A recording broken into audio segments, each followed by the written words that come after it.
asalaamaaleykum wa rahmatullah ñu ngi leen di nuyu di leen ziar leen fàttali yéen a ngi seen canal Galsen Tube la chaîne des youtubeurs vidéo ki leen koy defal di Pape Mor Lo ñu leen koy defal en wolof.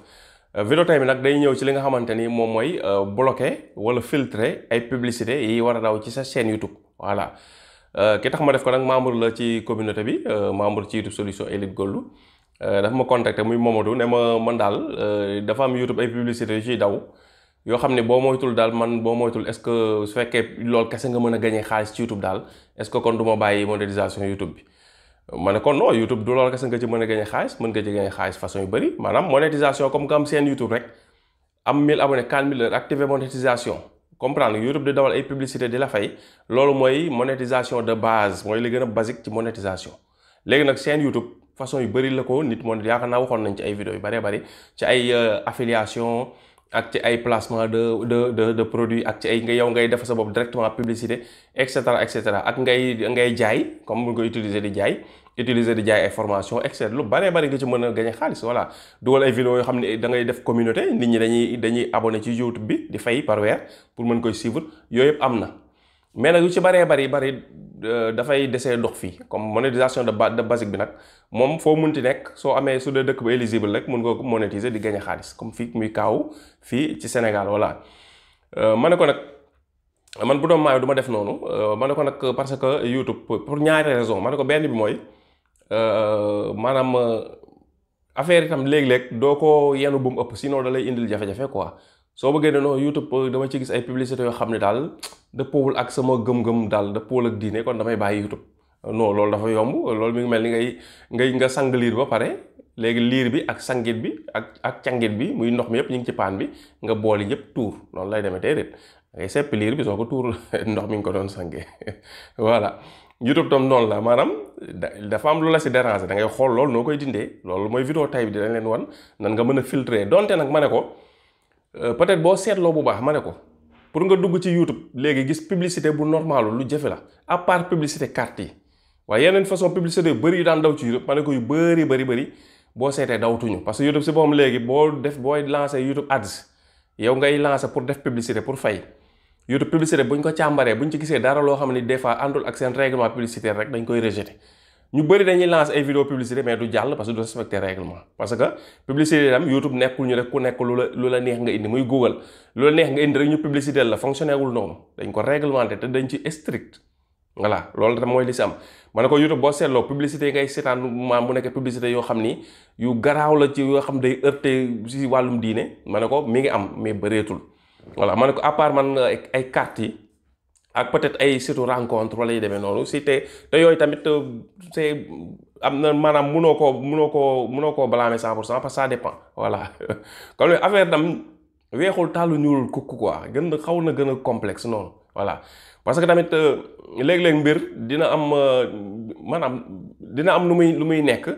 mais dina am li baax lu nekk ci biir te lu baax li yow moo la war a intéressé mais soo xoolu lu baax ne xool globalité mbir mi rek mun nga kaa fa bàyyi fekk na am na lu la war a intéressé wala lu la war a amal njëriñ wala lu baax mu ngi ci biir te jëloo ko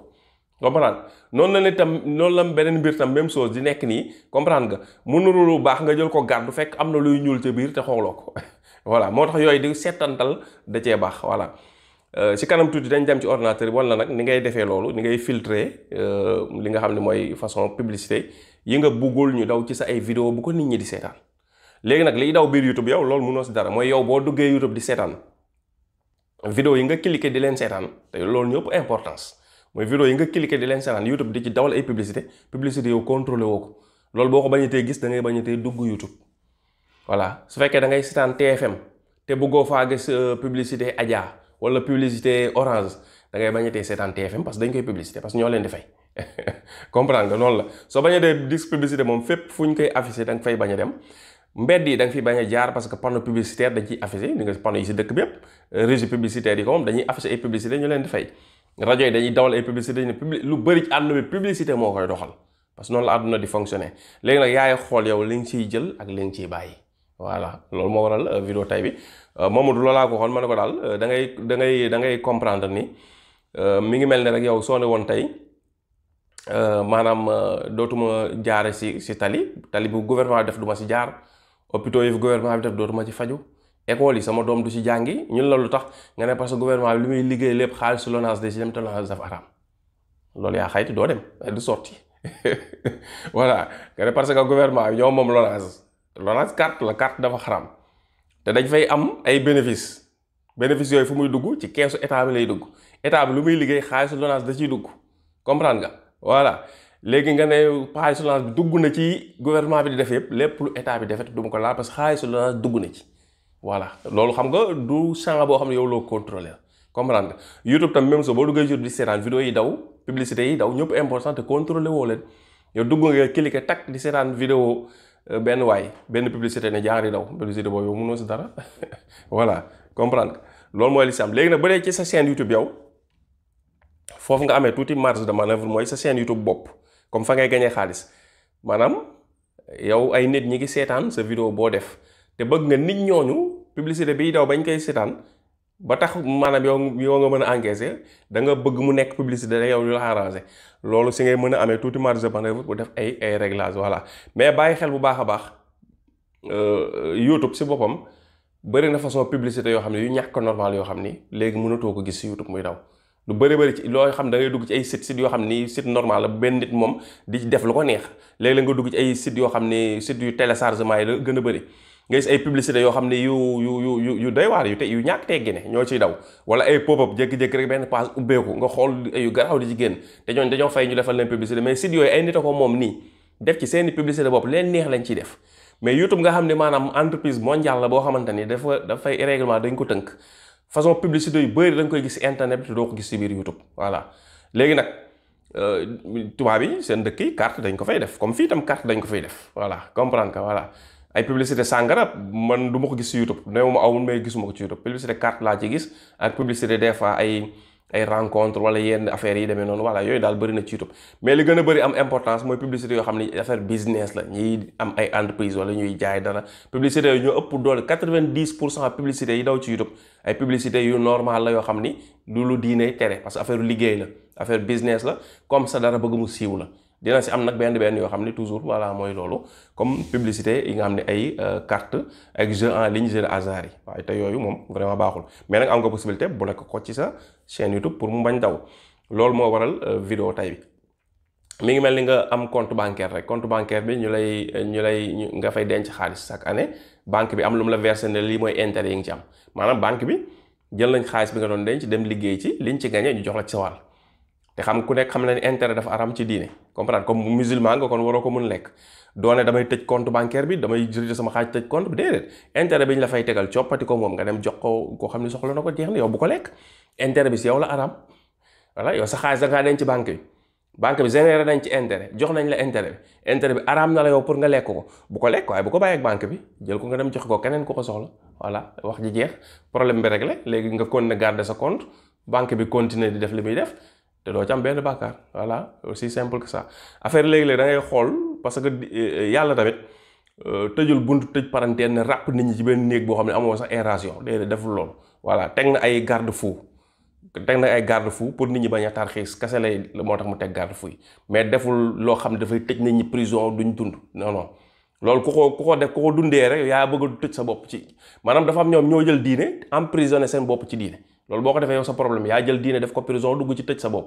loolu ku ko def yaa ko def mais yàlla def ko yàlla moom affaire yi def na ci flexibilité parce que dafa wàccee diine ji pour mu organiser àdduna bi pour dund gi mën a ñoŋ mën a teey mën a yiw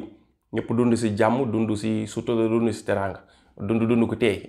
loolu mooy objectif diine mais bu demee nag après ba nga finalement nga utiliser ko ba nga mel ni kuñ tëj ci prison loolu yow yaa appliqué noonu diine ci sa bopp mais yàlla appliqué wu la noonu diine ci yow loolu ñu bàyyi ko xel voilà moo tax nañuy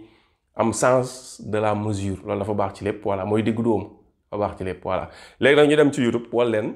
nan la ñuy bloqué li nga xamante ni mooy tëbu annonce yi nga xam ne bëggoo muy daw ci sa chaîne YouTube kon ñu dem. voilà léegi ñu ngi si ordinateur bi lan la ñuy def ñu ngi YouTube studio léegi dañuy ñëw paramètre ngay ñëw nga cliquer ko bu ñu ñëwee paramètre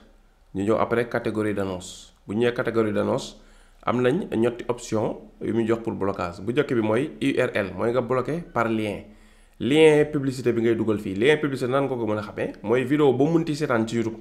publicité te ji daw soo cliquer li nga mooy lien publicité bi dina ubbeeku ci site internet kii doon def publicité bi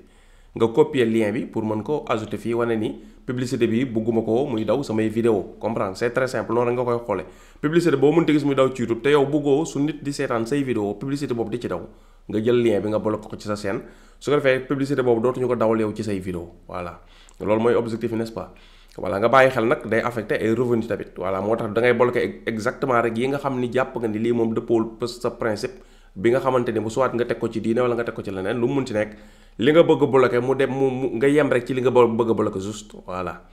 loolu c'est très important nag parce que revenu yi ngay gagné ci YouTube ci public mooy revenu basique yi ngay gagné ci YouTube ci publicité lay jaar donte monétisation bëri na yeneen façon comme ni ñu ko waxee sànq voilà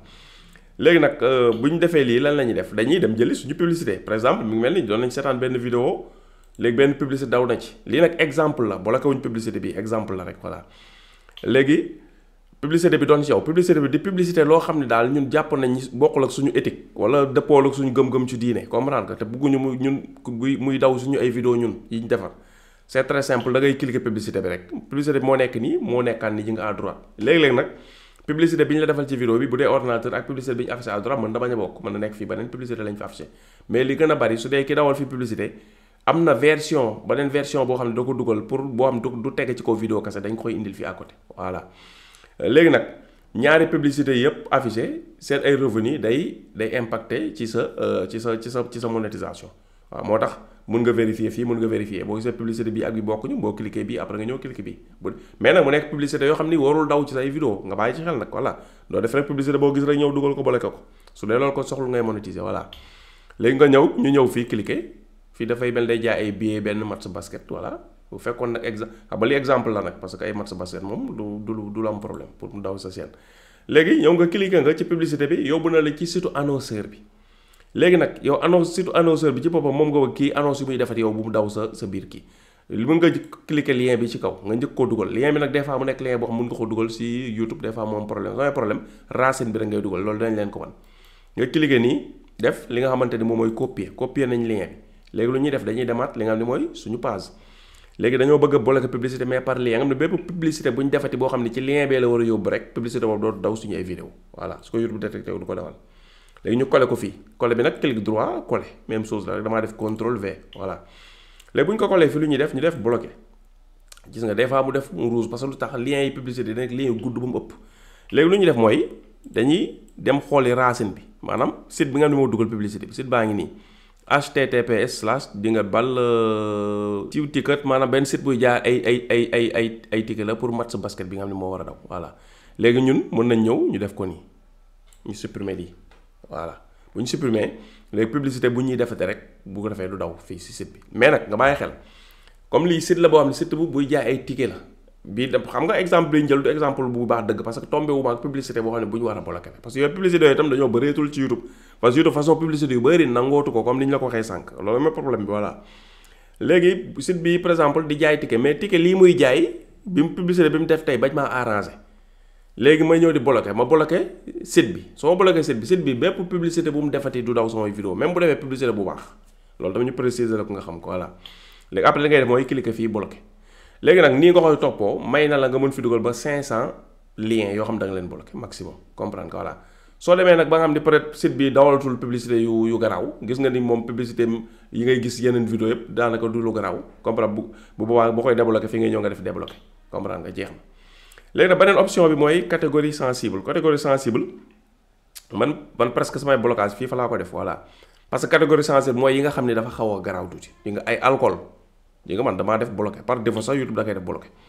pour en cas bu amee ku rëcc def publicité alcool voilà parce que publicité alcool di sëpp doo ko gis si YouTube parce que YouTube loolu dañ koy bañ bu dee cigarette moom dañ ko tere définitivement moom gars yi fexe nañ ba benn télé doon ko publicité wala rajo voilà alcool moom ba léegi am na sax télé yu koy publicité dëkk tubaab yooyu match football yi parce que buy daw da ngeen gis ay publicité xaay na kën sàngara la voilà te dañ koy publicité suñ télé yi fii ak télé tubaab yi moo tax moom ba léegi moom mi ngi résister parce que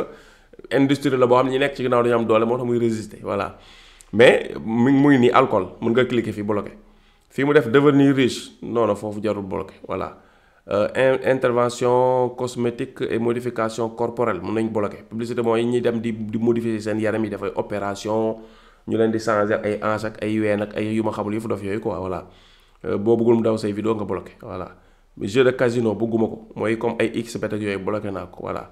jeu vidéo yi garaawul magie noire tamit bëgguma ko bloqué naa ko donte nag pour nga gis sax publicité vidéo buy dawal def ay faire basi problème la ay sorcellerie affaire yooyu quoi voilà. fii mu def médicament ak composant nudité maanaam loo xam daal ay nit ñi dañuy def ay yaram te mu nekk ay illustration ma bloqué waaw bëgguma ko voilà.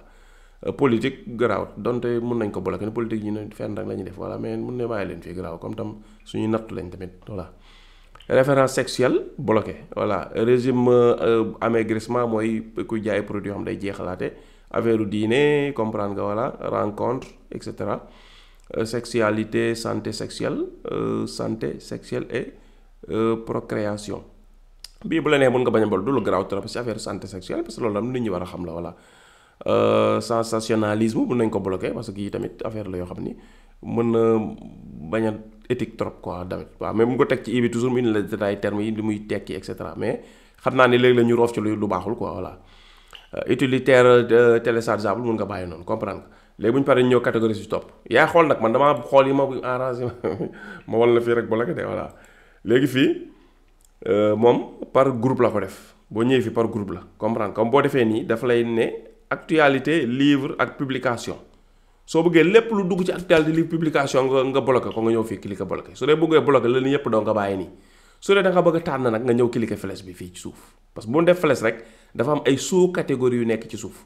soo cliquer flèche bi mun la journaux su dee nag ci actualité livre publication moom da nga bëgg ma am jàll mais si journaux yi da nga ko bëgg bloqué nga cliquer bloqué su dee bëggoo bloqué nga bàyyi nii livre littérature météo ressources support référence et cetera kon fii fi nekk yëpp du baax la boo ñëwee fii alimentation ak épicerie comprendre nga bu fekkee bëggoo alimentation épicerie nga bloqué yaa xool waa ba kenn ku nekk waaye nag wax naa leen lu leer ku ci dugg di bloqué rek di nga bëgg revenu ay revenu YouTube mu tëla de da ngay bloqué lu jar a bloqué rek loo xam ne peut-être baaxul lu xaraam la lu ñuy gës mu ngi gis muy daw wala loo xam ne luy pervertir la daanaka sa bon ne loo xam lépp luy pervertir da dugg ci cadre xaraam parce que l'islam daanaka lépp loo xam ne nit logiquement ak naturellement xam ne ni baaxul l'islam tere na ko wala ak yeneen diine si tere nañ ko voilà boo xoolee waaw parce que lépp loo xam ne ñaare sax doomu aadama moom naturellement yàlla da ko mooñaal ak loolu lu normalul moom ci boppam sans sax benn texte ñëw day xam ne lii normalul xëy na nag mu déem a sëgg koon ne di ko def mais dina xam ne normalul quoi voilà loolu moom yàlla bindaal na ko ak kenn ak kenn ku nekk voilà. léegi application mobile nga ñëw cliquer xool yan façon application connectivité réseau application gestion système application lampe torche et cetera fii y a pas de problème ni nga koy topp benn par benn di xool benn par benn voilà famille communauté finance habillement immobilier et cetera fii presque yi fi nekk yëpp daanaka dara garaaw ci quoi voilà yi mais nga jël sa temps nga xool pour dama lay wan rek man bloqué wu ma fi dara parce que gisuma fi dara lu garaaw comprendre nga voilà fii donc daal laa xam ni moo am na yu garaaw muy ay alcool comprendre nga voilà ak